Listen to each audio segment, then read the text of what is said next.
Sunnyvale Terrace was a suburban neighborhood that looked like it came straight from a postcard. Manicured front lawns, pastel-hued houses spaced evenly along curved streets, and a central park dotted with oaks and maples. Most of the residents took pride in maintaining a friendly, welcoming environment, sharing baked goods, greeting each other on their morning walks, and enjoying weekend gatherings. At the heart of Sunnyvale Terrace stood the local HOA. Though the neighborhood was generally peaceful, the HOA enforced a strict set of rules about property appearance and neighborhood events. Some residents appreciated the structure, others found it stifling, but few were as polarizing or as intimidating as Fiona Standish, a middle-aged board member who insisted on being the self-appointed guardian of community standards. Behind Fiona's back, people called her Karen. It was never to her face, of course.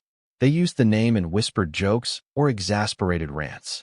Fiona exuded an air of superiority, always citing bylaws or regulations to lecture neighbors about perceived violations. She had been known to issue official warnings for the most trivial matters: a child's basketball hoop left out for an hour too long, a garden gnome that was 2 inches taller than allowed, or a hedge trimmed in an unapproved shape. Yet, for all the small infractions she policed, Fiona had an especially sharp distaste for anything that disrupted what she considered the perfect suburban aesthetic. Whether that was an unkempt lawn, stray soccer balls on the street, or, she believed, an unpleasant odor of any sort, Fiona wanted it gone. Little did she know that her next crusade against a harmless teenage gardener would blow up into the biggest controversy Sunnyvale Terrace had seen in years. On Jasmine Lane, near the quiet end of Sunnyvale Terrace, lived Brandon Fielding, a 14-year-old who had developed a passion for gardening. Brandon's family had moved to Sunnyvale 2 years earlier, seeking a calmer life away from the city. Initially shy, Brandon found socializing difficult, but discovered that growing plants and nurturing life brought him joy. It began with a few herbs on the windowsill: basil, mint, and rosemary. Then Brandon asked his parents if he could use a small patch of the backyard for vegetables. His mother happily provided seeds for tomatoes, onions, peppers, and cucumbers, encouraging him to explore his newfound interest. Over time, Brandon's mini garden flourished. Word spread of Brandon's green thumb. Neighbors in the know admired how carefully he weeded, watered, and enriched the soil. He introduced marigolds to keep pests away, studied articles on composting, and even joined an online gardening club. Gardening became his pride, a unique calling that set him apart.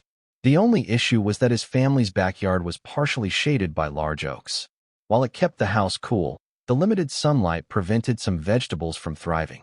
Eager to expand, Brandon asked his parents if he could build raised beds in the side yard, which enjoyed more sunlight and faced the street. They agreed, as long as it complied with HOA guidelines.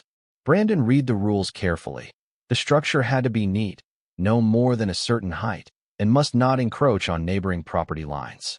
He took meticulous measurements. His father helped him construct a pair of handsome wooden planters.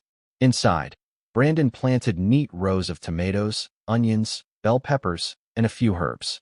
He also planted a row of onions, whose mild scent might drift in the breeze.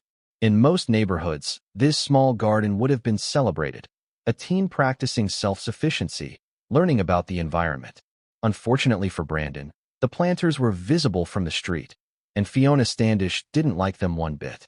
One Saturday morning, Brandon knelt by his raised beds, carefully checking the soil moisture. Dew glimmered in the early sunlight. He loved breathing in the earthy scent of damp soil. Just as he stood up, wiping his brow, a stern voice intruded. "Excuse me, young man," it barked. Brandon turned to see Fiona Standish, her short, impeccably styled hair, eyes narrowed in disapproval. She wore a crisp blouse, khaki slacks, and carried a notebook she often used to record infractions. "Yes?" Brandon asked politely. Fiona huffed, gesturing at the raised beds. "I've noticed these planters are quite large. Don't you think they're a bit of an eyesore?" Brandon blinked, confused. "They meet the HOA height guidelines." "I made sure." Her lips tightened. "The guidelines mention permissible height, but they also speak about aesthetics and neighborhood harmony. Some residents might find these unsightly." She paused, sniffing the air. "Not to mention the odor coming from onions or whatever else you're growing. This is a residential area, not a farm." Brandon felt a flush of embarrassment. I'm sorry if it bothers anyone. I'm just growing vegetables. Fiona gazed at the neat rows of sprouting plants. We prefer ornamental landscaping in front yards, not produce. It's tacky. And you realize produce gardens can attract pests, produce waste runoff, and yes, cause unpleasant smells. Brandon's shoulders slumped. He'd never intended to upset anyone. I compost responsibly and I keep the area clean, he said, voice trembling slightly. Fiona remained unconvinced. She scribbled something in her notebook. I'll be talking to the HOA about this. For now, consider this a verbal warning. Without waiting for a response, she spun on her heel and marched away. That night, Brandon told his parents about the encounter. His mother reassured him, "You haven't broken any rules. Don't worry too much." But Brandon felt uneasy. He'd seen the way Fiona frowned at his carefully nurtured plants. Her disapproval seemed more personal than a typical HOA oversight, like a vendetta brewing beneath the surface.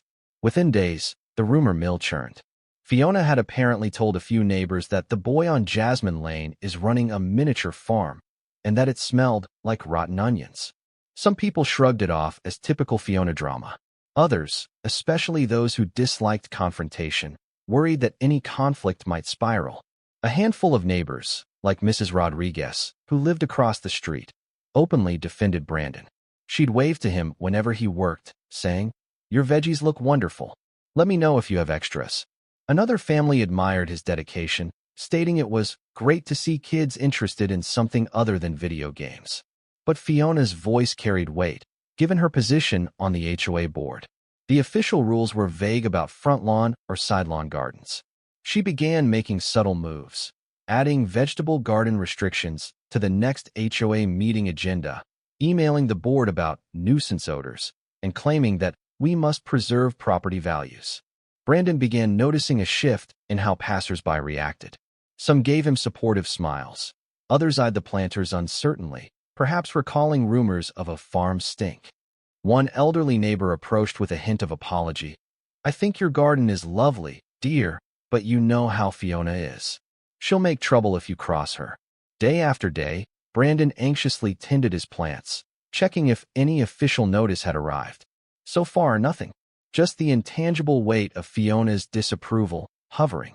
He couldn't help feeling that something worse was coming. Fiona's scowls had become sharper whenever she drove by in her spotless sedan. And so, the tension in Sunnyvale Terrace rose, pivoting around a teen's innocent hobby. Meanwhile, unknown to Brandon, Fiona's frustration was building to a breaking point, leading her to plan a reckless act that would shock the neighborhood. Fiona's escalating frustration with Brandon was no isolated incident. Over the years, she'd clashed with many neighbors in smaller controversies. The McKinnis on Maple Drive had placed solar-powered garden lamps that Fiona declared too bright, lodging a complaint that forced them to replace half the lights. A father on Cypress Crescent built a small treehouse for his daughter. Fiona demanded the family tear it down, citing lack of architectural approval. A newlywed couple who left holiday lights on their porch a week past the official cutoff date received a last and final warning from Fiona, delivered with a scolding. All of these were petty quarrels, but Fiona wielded the HOA rulebook like a weapon, often exaggerating small infractions. The board sometimes tried to rein her in, but she had a knack for twisting rules, brandishing them in a way that pressured people into compliance. She seemed to relish controlling the neighborhood's aesthetic, believing that her relentless oversight protected property values. Yet her campaign against Brandon's garden felt more personal. Some neighbors guessed Fiona hated the idea of vegetables in a front-facing area because it seemed too rural or unrefined. Others noted her revulsion to any scent she deemed unpleasant. She'd once filed a noise complaint about a neighbor's lawnmower operating too early on a Saturday, so perhaps the slightest whiff of onion or tomato vine was enough to enrage her. In truth, Fiona's determination to stamp out the farm stink overshadowed logic. She had already threatened to propose new clean air guidelines at the next HOA meeting, though the notion of banning garden scents seemed absurd. Underlying it all, she was convinced that Brandon's project threatened the suburban dream. And so, each new leaf in Brandon's garden seemed, to Fiona, a small rebellion. Though no official letter had been delivered to him yet, she schemed behind the scenes, determined to rid Sunnyvale Terrace of what she deemed a horticultural nuisance. It happened on a warm Tuesday afternoon. Brandon had stayed late at school for a science club meeting. By the time he arrived home, the sun had dipped low, casting long shadows across the street. He walked past his raised beds, noticing nothing amiss in the dim light, then went inside to start his homework. That same evening, a few neighbors spotted a figure prowling around the side yard at the Fielding house. One witness, Ms. Martinez, glimpsed a middle-aged woman wearing gloves and holding a plastic jug. She thought it odd, but couldn't see the woman's face clearly from her window. Another neighbor walked her dog around the block and noticed a strong chemical smell near Brandon's planters, but assumed perhaps someone was cleaning a driveway. The next morning, Brandon stepped outside to check on his veggies. Immediately, his stomach lurched. The soil around his tomato plants was discolored, whitish patches spreading among the onion greens. The leaves looked wilted, as though burned. A pungent, acrid odor of bleach hung in the air. Heart-hammering, Brandon inspected each planter. The top layer of soil was damp and smelled strongly of chemicals. Many leaves had turned brown overnight. Some stems collapsed under the weight of shriveled leaves.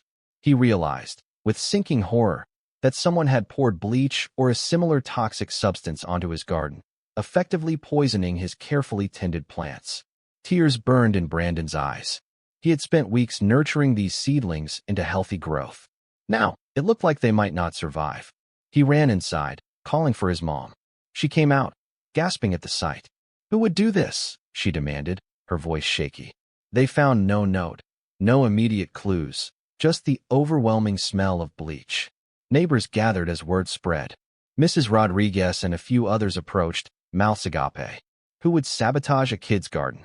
Ms. Martinez quietly mentioned seeing a figure last night, but she didn't want to name names without certainty. The shock and anger in the air were palpable. Brandon felt a profound sense of violation. Gardening had been his passion, a source of pride and creativity. Now, someone had cruelly destroyed it. And he couldn't fathom why anyone, even Fiona Standish, would stoop to such a malicious act. Brandon spent the rest of that morning trying to salvage what he could. He carefully removed the top layer of poisoned soil, bagging it up to dispose of safely. The pungent bleach smell made his eyes water. A few neighbors offered to help, but the damage appeared severe.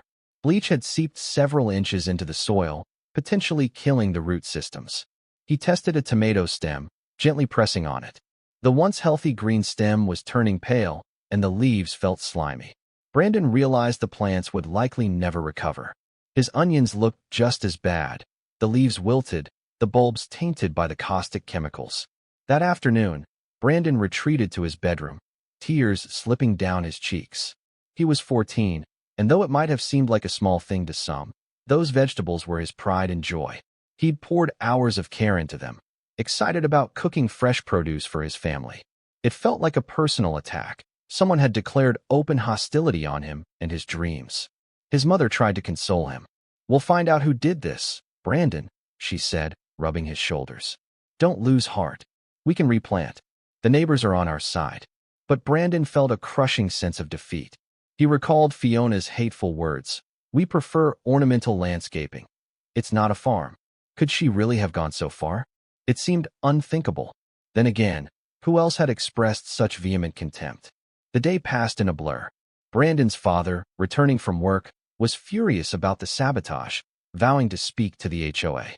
Brandon felt a twinge of relief that his parents believed him, supported him. Yet the grief lingered. The beds he had so lovingly built were now half empty, the remains of battered stems lying limp against bleached soil.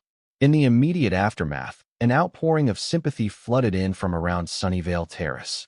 Neighbors who had once admired the neat rows of vegetables were aghast. Even those who barely knew Brandon recognized that deliberately destroying a child's garden was low. Ms. Martinez, the neighbor who had glimpsed the bleach-wielding figure, felt guilty for not speaking up sooner. She quietly confided to Brandon's mother, I think it might have been Fiona Standish. The height, the short hair, the posture, it looked like her silhouette." She was reluctant to give a formal statement without absolute certainty, but her hunch was strong. Word reached Mrs. Rodriguez, who had her own suspicions, given Fiona's prior complaints about the farm stink. Another resident, Mr. Ingram, mentioned that Fiona had been seen driving past Brandon's house multiple times in the days before the attack, scowling in disapproval. In hushed voices, the rumor formed. Fiona Standish must have poured bleach on Brandon's garden. It fit her pattern of intolerance, her rant about odor, and her controlling nature. Residents seethed at the idea that she'd take out frustration on a harmless teen. In a burst of collective anger and compassion, a group of neighbors decided to take action. They started a small fundraiser to buy new soil and seeds for Brandon.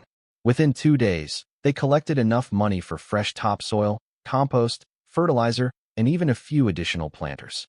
A local hardware store owner, hearing the story, donated a protective mesh covering to help shield the new garden from any further sabotage. Brandon was overwhelmed by the support. Strangers knocked on his door, offering words of encouragement or handing him seed packets. He realized that while one person had inflicted harm, many more stood beside him, ready to help rebuild. Slowly, hope replaced some of his despair. Amid these efforts, Fiona remained conspicuously silent. Some neighbors tried to confront her, but she sidestepped questions, claiming ignorance. She had an alibi. "I was at home all night." Yet few believed her. Tension mounted as everyone awaited the next HOA meeting, where the Bleach incident would undoubtedly be a topic of fierce debate.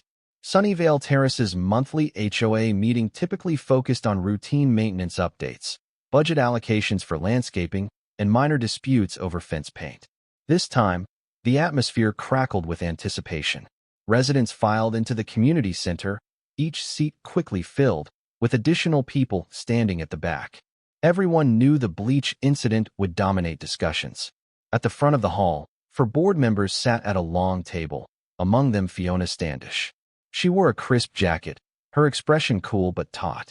Next to her sat the HOA president, Mr. Ellison, a mild-mannered retiree who often tried to mediate conflicts. Rounding out the group were Ms. Kim and Mr. Jenkins, who rarely saw such a large, tense crowd at these meetings. Mr. Ellison cleared his throat. "Welcome, neighbors. We have a full agenda tonight, but I suspect we should address the vandalism that occurred at the Fielding residence first." Murmurs of agreement rippled through the room. "Brandon, would you like to speak?" Brandon, seated beside his mother in the second row, stood up, heart pounding. He'd never spoken in front of so many people before. But the sight of supportive faces, Mrs. Rodriguez, Ms. Martinez, and others, gave him courage. He recounted the sabotage, how he discovered bleach on his plants, the withered leaves, the stench. "I worked hard on that garden," he said softly. "I only wanted to grow vegetables. I'm not hurting anyone." His voice wavered. Someone destroyed weeks of growth in one night. Anger simmered among attendees. Ms. Martinez then rose, stating she saw a figure resembling Fiona on the night in question. A hush fell as a mess. Martinez emphasized she didn't see the woman's face clearly, but she had a short haircut and wore an outfit very similar to what Mrs. Standish often wears. Fiona's cheeks reddened. She stood, bristling. "These accusations are baseless. I was at home that night, reading. I sympathize with Brandon's loss, but to accuse me is outrageous." Ms. Martinez stammered. "I'm just sharing what I saw." A neighbor demanded, "If you're innocent, why have you been complaining so loudly about the garden?" Fiona narrowed her eyes. "I do object to front-yard vegetable plots that break with the community's aesthetic, but that doesn't mean I'd commit vandalism." The tension soared. Mr. Ellison raised his hands for calm. "We cannot condemn anyone without evidence. Does anyone else have information that might clarify who was responsible?" Silence, then anxious whispering. Some felt Fiona's guilt was obvious. Others, including the board members, hesitated to formally accuse her. The discussion meandered, with many condemning the sabotage but stopping short of directly naming Fiona as the culprit. In the end, Mr. Ellison concluded, "We'll investigate further. Meanwhile, let's remember that the HOA does not condone private gardens being destroyed or anyone harassing neighbors." The meeting ended in an uneasy stalemate. Brandon felt frustrated. No official action had been taken. Fiona walked out quickly, ignoring glares. Outside, neighbors lingered, discussing next steps. Some proposed contacting the police. Others suggested installing a camera near the garden. The sense of injustice weighed heavily, as though the real culprit had slipped away, protected by lack of concrete proof. As days passed, anger over the Bleach attack didn't fade. A few neighbors tried calling the local police to see if they'd investigate a vandalism complaint. But without a license plate number or a clear photo of the perpetrator, the police took a simple report and explained they lacked evidence to press charges. Frustration flared.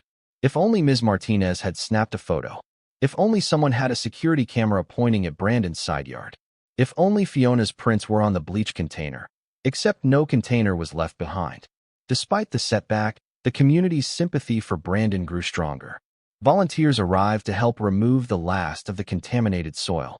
They piled it into large bags for hazardous waste disposal, ensuring no bleach residue would seep deeper into the yard. Another neighbor lent brand new seeds, heirloom tomatoes, bell peppers, onions, even some lettuce. People pledged to come by regularly, to keep watch.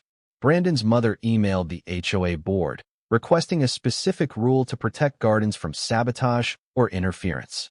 Mr. Ellison agreed to add it to the next meeting's agenda, stating, "We should definitely formalize a policy that no neighbor can sabotage or forcibly remove another's plants."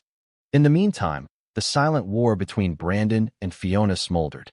He rarely saw her in person. She avoided the area now. But he heard rumors that she was lobbying for a new rule requiring all front yard plantings to be purely ornamental, effectively banning vegetables. She claimed she was protecting property values, but it reeked of personal bias. Brandon clung to the support of neighbors. With their help, he planned to replant the garden soon, once fresh topsoil arrived. He also considered ways to fortify it, maybe a small fence or netting, or even a motion sensor light to deter intruders. If Fiona or someone else tried again, they wouldn't succeed so easily. On a bright Saturday morning, a truck delivered fresh topsoil to the Fielding residence. It had been purchased through donations from neighbors and well-wishers. Brandon and his family, assisted by several volunteers, got to work shoveling it into the rebuilt raised beds. The smell of clean, fertile earth was a welcome contrast to the acrid stench of bleach that once hung there. As they worked, more neighbors stopped by, offering moral support or bringing gardening supplies. Ms. Rodriguez arrived with a bag of organic compost, while Mr. Ingram contributed a sturdy roll of wire mesh. Kids from the block helped rake the soil, laughing as they balanced on the wooden edges. The sense of community felt almost celebratory, as though they were collectively standing up against pettiness and vandalism. Brandon's spirits lifted. He realized he wasn't alone in this fight. An entire neighborhood was rallying around him. Once the beds were filled, Brandon carefully spaced out new seeds and seedlings. He placed tomato seedlings in neat rows, onion sets in another corner, plus peppers, cucumbers, and a row of vibrant marigolds to deter pests. This time, he planted even more variety. Neighbors had donated seeds for zucchini, basil, and kale. To further protect the area, they erected a simple fence around the perimeter of the raised beds. It wasn't high, but it created a sense of boundary, making it harder for someone to casually step in and dump chemicals again. Mr. Ingram installed a small motion-activated floodlight that would flash on if anyone approached the planters at night. When all was done, Brandon gazed at the transformed garden. It was bigger and better than before, reflecting the generosity of many. "Thank you, everyone," he said quietly, voice brimming with gratitude. The crowd smiled back, proud to see something beautiful emerging from the ashes of sabotage. Meanwhile, Fiona Standish watched from a distance, seething at how the neighborhood had coalesced around Brandon's project. She drove by slowly that weekend, noticing the new fence and the crowd of volunteers. The sight annoyed her more than ever. In private, Fiona stewed over her frustrations. She believed that vegetable gardens belonged in backyards, not on a side lawn visible to passers-by. She told a friend on the phone, "These people are encouraging unsightly farmland. It's going to ruin our curb appeal. Don't they see how property values might plummet?" Her friend apparently replied that the entire community seemed supportive, and Fiona snapped, "They're naive. They don't realize how a single non-conforming element can start a trend of messy, produce-laden front yards." She also pointedly denied any involvement in the bleach incident, branding the rumors slander. Yet internally, Fiona recognized she might have gone too far, if indeed Ms. Martinez had recognized her in the dark. The guilt nagged her, but her sense of righteous indignation overshadowed it. She rationalized that it was just bleach that Brandon could easily replant. She resented that her intended message, "Don't cultivate a smelly farm," had backfired into a communal expansion of the garden. Still, she wasn't finished. She had a seat on the HOA board, and she intended to use it. If official rules changed, Brandon might be forced to remove the planters anyway. Fiona started drafting a formal proposal to ban the open display of vegetables in front or side yards. She typed bullet points about odor nuisance, vermin attraction, and neighborhood cohesion. Little did she know that the momentum in Sunnyvale Terrace had shifted strongly against heavy-handed measures. If she tried to pass her new rule, she would face fierce opposition. The community had tasted the sweetness of unity, and Fiona's negativity no longer cowed them. In the weeks that followed, Brandon poured his energy into the new garden. He measured the soil's pH, added compost tea, and carefully watered the seedlings. Under the warm spring sun, green sprouts emerged, tiny leaves unfolding, a hopeful sign of resilience. Each day after school, Brandon checked on the plants, humming quietly as he weeded or pruned. The motion sensor light remained silent, indicating no further nighttime intrusions. Encouraged, Brandon documented his garden's progress in a notebook, noting growth rates, leaf colors, and soil moisture levels. Though still stung by the sabotage, Brandon felt a surge of pride each time a neighbor complimented his efforts. "I'm so impressed with your dedication," Ms. Rodriguez told him one afternoon. "You're teaching us all a lesson in perseverance." Brandon also joined an online youth gardening forum where he shared pictures of the bleach-damaged bed and the subsequent restoration. Fellow young gardeners from across the country sent virtual high-fives and tips for preventing vandalism. Everything from installing cameras to planting decoy plants. While some suggestions were too extreme, Brandon appreciated the support. Even his teachers at school took notice. His science teacher encouraged him to present on sustainable gardening, turning adversity into a learning experience. Brandon found himself building new friendships. The bleach attack had ironically given him a platform to connect with others who cared about nature. Quietly, Brandon resolved that no matter what Fiona or anyone else did, he would not abandon this garden. It represented hope, learning, and community spirit. It was bigger than just a few vegetables. It was a testament to the power of standing firm in the face of cruelty. A month after the bleach incident, the next HOA meeting arrived. The atmosphere at the community center was charged. Residents were eager to see if Fiona would try to push through her rumored vegetable ban, or if the board would pass protective measures. Once again, seats filled quickly. At the front, Mr. Ellison sighed, noting the tension in the air. He'd received multiple emails from residents praising Brandon's garden or demanding action against sabotage. Fiona, for her part, wore a polished blazer, lips pressed in a thin line. After a few standard items, budget updates, scheduling for seasonal maintenance, Mr. Ellison announced, "We have 2 new proposals on tonight's agenda. First, Ms. Standish has submitted a draft rule limiting front and side yard vegetable gardens. Second, we'll discuss a protective measure that ensures residents can't be penalized or attacked for growing vegetables in compliance with existing guidelines." A ripple of murmurs spread. Fiona stood, clearing her throat. She launched into a prepared speech, citing aesthetic standards, potential pests, and unpleasant odors. She insisted that allowing produce in visible areas would degrade the neighborhood's uniformity and property values. Her words met stiff resistance. Mrs. Rodriguez interjected, "I have never had a problem with Brandon's produce. He keeps it tidy. The only unpleasant odor we've seen around here was bleach on his soil." Laughter and applause erupted. Fiona's cheeks reddened, but she plowed on, claiming, "We can't let personal hobbies overshadow the community's best interests." Next, Mr. Ellison read the alternative measure, a new bylaw clarifying that front or side yard gardens are permitted as long as they meet existing height and setback rules. Any vandalism or chemical attack on a neighbor's garden would be grounds for serious HOA penalties. The crowd cheered. Fiona's proposal to ban vegetables was overshadowed by a surge of support for the protective measure. Residents stepped up to the microphone, one by one, praising Brandon's efforts, condemning sabotage, and urging the board to adopt the protective rule. Fiona tried to protest, but her voice was drowned by the majority. Finally, Mr. Ellison called for a board vote. Fiona's proposed ban was swiftly rejected, 3 votes to 1. The protective measure passed unanimously, with even Fiona abstaining rather than voting against it. Relief flooded the room. Brandon, seated in the audience, let out a breath he hadn't realized he was holding. A wave of satisfaction rippled through the neighbors. Fiona's negative stance had been decisively defeated. The garden was here to stay. With the new bylaw in place, neighbors felt emboldened. Some who had hesitated to plant small herb gardens or fruit bushes now started their own. A few pinned up pictures of Brandon's progress on the neighborhood bulletin board, celebrating each new tomato or pepper harvest. Sunnyvale Terrace was embracing a greener identity. For Brandon, every day brought fresh signs of life in his raised beds. The tomatoes sprouted sturdy stems topped with bright green leaves. Onion shoots stood tall and slender. He began seeing the first pale blossoms on his pepper plants, a harbinger of crunchy peppers to come. Each plant represented not just food, but the victory of kindness over malice.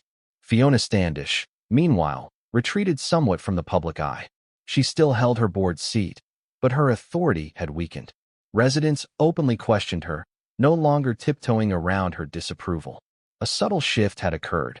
The community recognized that her brand of intimidation could be overcome if people stood together. Privately, Fiona simmered.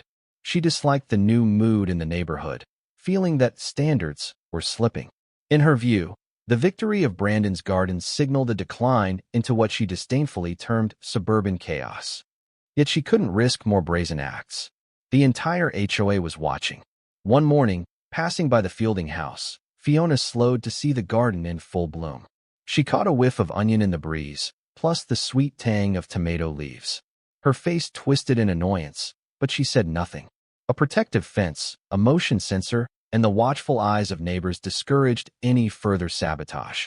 All Fiona could do was drive on, fuming that her Bleach stunt had backfired spectacularly. Summer arrived in Sunnyvale Terrace, with hot afternoons and bright, cloudless skies. Brandon's garden thrived in the sunshine. The tomato vines climbed higher on their stakes, bearing clusters of green fruits that gradually ripened to a luscious red. The onions swelled beneath the soil, their green shoots arching gracefully above ground. Neighbors were delighted to see the progress. Many stopped by to admire the plants, ask questions, or offer small compliments. Kids from the block sometimes gathered around, excitedly pointing at budding peppers or tiny cucumbers. Brandon felt a surge of pride each time he showed them how pollinators helped the plants. With an abundant harvest approaching, Brandon's mother joked, "We might need to give produce to half the neighborhood." Brandon was thrilled by the prospect, eager to share the fruits and veggies of his labor. Already, he'd gifted a small basket of early radishes to Ms. Rodriguez, who praised them as the crispest I've tasted. Each passing day, the memory of bleach-soaked soil faded. Where once there had been destruction, now there was vibrant life and communal spirit. Some neighbors quipped that the sabotage ironically boosted interest in local gardening. Indeed, a few more raised beds popped up throughout Sunnyvale, though most were in backyards or discreet side yards. Brandon himself noticed how the episode had changed him. Initially shy, he now found himself chatting easily with neighbors, receiving invitations to weekend barbecues, even exchanging tips with older gardeners who'd once kept to themselves. The garden had become more than a hobby. It was a bridge connecting him to the community. Meanwhile, Fiona's position on the HOA board continued to erode. The Bleach debacle had tarnished her credibility, even though no formal proof pinned the act on her. Residents whispered about the shadows Ms. Martinez saw. The phone calls Fiona made complaining about farm stink. In public, Fiona maintained her innocence, but few believed her. She tried to push for other rules, a stricter leash law for pets, an earlier curfew for lawnmower usage. Yet the board and neighbors met her proposals with skepticism. "We need to keep a balanced approach," Mr. Ellison would say diplomatically, but it was clear Fiona's heavy-handed style was no longer acceptable. A subtle, palpable relief spread across the community. The fear that had accompanied Fiona's watchful eye diminished.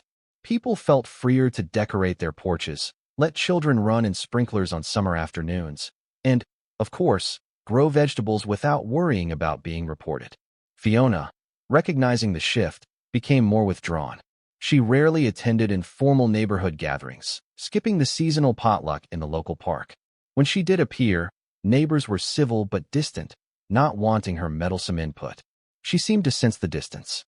One afternoon, as Brandon watered his tomatoes, Fiona happened to pass by on foot. Their eyes met. She offered no greeting, just a tight-lipped nod. Brandon sensed a flicker of something in her gaze. Regret? Guilt? But she turned away, continuing her walk. He realized she must see, day after day, how her sabotage had failed to kill his dream. In a way, he felt a twinge of pity for her, living in bitterness while the rest of the neighborhood blossomed with unity. And so, ironically, the one who had tried to hamper a teen's passion found herself more isolated than ever. Late summer arrived, and Brandon's garden offered up a bounty of produce. Large, juicy tomatoes hung in clusters. Crisp peppers of green, red, and yellow shone in the sunlight. The onions, carefully uprooted, revealed firm, aromatic bulbs. Cucumbers dangled from vines, plus herbs like basil and oregano thrived in small pots. To celebrate, Brandon's family hosted a small harvest day. They set up a table in the driveway and invited neighbors to share in the produce. Bowls of fresh tomatoes, peppers, onions, and herbs were laid out, free for anyone who wanted them. Ms. Rodriguez brought homemade tortillas, and within minutes, people were crafting impromptu salsa. The air buzzed with laughter and the mouth-watering scent of freshly chopped vegetables. Children lined up, intrigued by the variety. One teen asked how to start their own garden. Another neighbor offered to swap some of Brandon's peppers for homemade jam. The scene felt like a mini farmer's market, alive with color and camaraderie. Even Mr. Ellison, the HOA president, stopped by, praising Brandon's dedication. "This is what community is all about," he said, sampling a slice of tomato. "Growing, sharing, supporting one another." Brandon beamed with pride. He remembered the day he found his precious plants soaked in bleach, how devastated he'd felt. Now, that memory contrasted with the joyful, vibrant circle of neighbors praising his successful harvest. If anything, the sabotage had made the final triumph sweeter. Across the street, Fiona stood on her porch, half hidden behind a bush. She observed the cheerful gathering, arms crossed. Neighbors waved politely, but she offered no response. The joyous spirit of the harvest day underscored her isolation. Indeed, her plan to stamp out the farm stink had birthed an even bigger celebration of homegrown produce. Brandon couldn't help noticing Fiona's stony silhouette, yet he decided not to dwell on her negativity. Today was about positivity, showing that a teen's garden could unite a community. As the growing season waned and cooler nights approached, Brandon reflected on the journey from sabotage to success. He realized that adversity had forged stronger bonds between him and his neighbors. He'd learned about resilience, how to bounce back when something you love is harmed. He also discovered the power of collective action. If the Bleach attack had gone unnoticed, or if no one had supported him, he might have given up. Instead, the entire neighborhood rallied to ensure the garden thrived. Meanwhile, the HOA board quietly revised a handful of guidelines to explicitly protect personal gardens. The new clauses forbade malicious damage to landscaping or produce and promised significant fines for violators. Mr. Ellison commented that it was a direct result of the horrifying Bleach attack. Though they never named Fiona, the subtext was clear. The board wanted to deter any future meddler from repeating such acts. Fiona, for her part, ceased making major waves at board meetings. Some residents suspected she feared official retribution if more evidence of her involvement ever surfaced. Others whispered she might move out eventually. In any case, she no longer commanded the same influence. The community had seen how destructive her obsession could be, and they chose to stand by each other instead. Brandon's mother occasionally worried about lingering hostility, but as weeks passed without further incidents, the fear receded. The newly installed motion sensor light rarely triggered, except when a stray cat wandered by. One evening, as Brandon was cleaning his gardening tools, he noticed a small brown envelope on his doorstep. Inside was an unsigned note. "I'm sorry for everything. F." No more details, just an admission of guilt in cramped handwriting. Brandon showed it to his parents. They suspected it was from Fiona, though her name appeared nowhere on it. While no grand apology had been made publicly, the note hinted at regret. Brandon felt a swell of relief. Perhaps it was better than nothing, an acknowledgement that even Fiona realized the damage she had done. As autumn arrived, Brandon's garden slowed in production, but new possibilities emerged. A cool weather crop of lettuce, spinach, and kale, plus plans for next spring's expansions. He envisioned a greenhouse or hoop tunnel one day, or even a small orchard if space permitted. Each idea filled him with enthusiasm. Sunnyvale Terrace, too, felt transformed by the events. Neighbors who once kept to themselves now traded tips on composting, swapped seeds, or even planned a community garden near the local park. The Bleach incident, while shocking, had reminded everyone that banding together was the best way to combat pettiness. The HOA's new protective measure for gardens stood as a testament to the neighborhood's collective will. Residents recognized that suburban life didn't have to be uniform lawns and ornamental shrubs alone.